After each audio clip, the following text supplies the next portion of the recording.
Hi guys! Welcome to my next knowledge or next idea.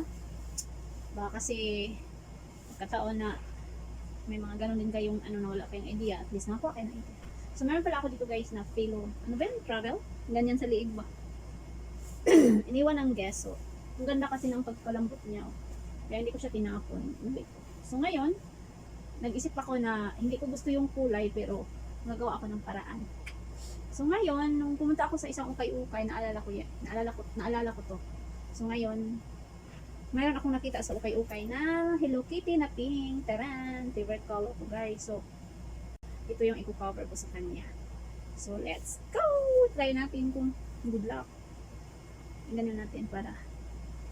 Ganun lang yun guys. Kanang lahat ng bagay, may paraan, mayroong idea, depende na yun sa brain natin guys. So, kung mabilis ba tayo makapag-isip ng idea. Kasi minsan, or kadalasan, or madalas, maraming tao na itinapon nila, tapos nagsisisi sila, nasa huli na.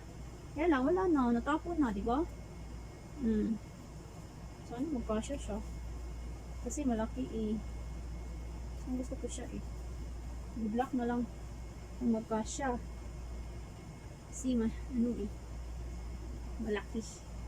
Ang ganda ng aking, ano guys, my god. Nagawa ako siya ng Hello Kitty. I-birthday ko pa. May pagkala akong susunod sa Hello Kitty. Walang guys. Nuwan, tan, stop. Me. Hindi mo pagod. Good luck. Mahirapan nila ng kaunti. Pero, carry yan, di ba? Sira natin ang kaunti. Tan. OMG eh. Mahirapan ako ng kaunti, pero carry.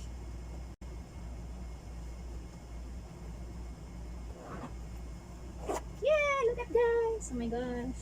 So beautiful! Yay! Meron akong pang travel. Pillow.